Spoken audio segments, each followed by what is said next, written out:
All right, that's the Union Home Minister's statement. But what is more important to know as far as the timeline and what exactly suggests that why Prajwal Revanna is not in the country as of now? We have gathered the exact details of his travel plans when he left India, and our sources are telling us right after on the day that voted concluded in Hassan on the 26th of April, which was the day when the second phase of polling happened.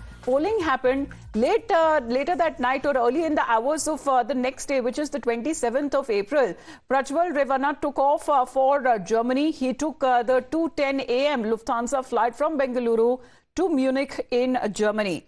So that is, however, the travel plan is concerned. Still, it is not clear for how long that he's expected to stay there in Germany, whether and when he is expected to come back. Because here we are looking at a 3-member SIT on part of the Karnataka Congress government that has already been set up, and they have been asked rather to fast track the case involving when it comes to the JDS MP and alleged several explicit videos as well. So what has happened now, just right at the time when these questions, rather when it comes to this video saga, the entire controversy began on the very same day when the voting culminated in Hassan. It was the very same day, Ankit, when it comes to the JDS MP who left the country.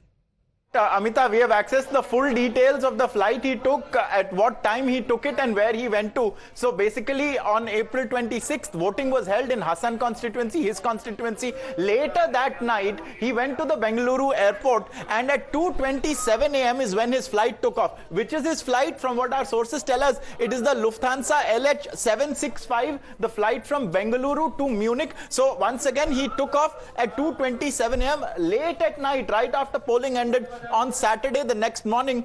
Then it took off. It flew for 9 hours and 20 minutes. And then early next morning, in local time in Germany, at 8:17 a.m. is when Prajwal Revanna's flight, his Lufthansa flight, landed in Munich in Germany. So we had been saying Germany all this time. We can now state that his flight went from Bangalore to Munich. It was a 9-hour, 28-minute flight. We also have its full flight path here. As you can see, it took off from Bengaluru. It flew into the Arabian Sea. It crossed over UAE, probably flew over Dubai and Abu Dhabi, then went across the Middle East, flew into and over the Caspian into Europe, over the Caspian Sea, once again over the Caucasus, and up there it landed finally in Munich in Germany. What kind of plane is this? That is also something we know. It is an Airbus A350-900 twin jet, so it is a wide body plane. It is a luxury liner plane. It flew at about 504 miles per hour. It traveled 4,640 miles. But that is what has been said. That has been the flight that he took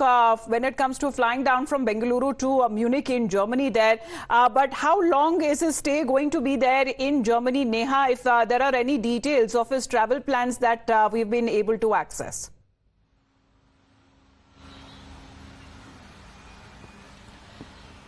Well, you know, Amita, of course, ever since Prajwal Revanna left the country, we, of course, have absolutely no information about his whereabouts. Where he is in Germany, of course, is something that still remains a mystery. But what we do know so far is that he's taken the flight from Bengaluru to Germany. We've got those flight details there exclusively.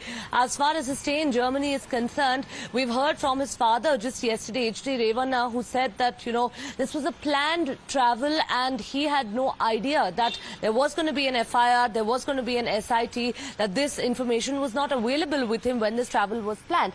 Of course, you know, in the meanwhile as well, Amita, even as we are, of course, you know, waiting at Mr. H.D. Devegowda's residence here, where H.D. Revanna was stationed even till last night, it is imperative to mention that, you know, the SIT, which is probing the matter, is likely to hand over those videos to the FSL, of course, and in the coming days, possibly a notice would be issued to Prajwal Revanna as a part of the investigation. While as far as H.D. Revanna is concerned, of course, while we're seeing the political war of words here playing out on one side, it's imperative to mention that questions have been raised by the BJP about why, you know, in fact, the arrest of H.D. Revanna hasn't been done at all in this case, if the government is so serious about probing it. Remember that H.D. Revanna too has been named there in that FIR also that we've accessed, and as far as his entire involvement in this case is concerned, that's also currently being probed by the SIT. One thing that we do know is that the political war of words around this entire story is far from over.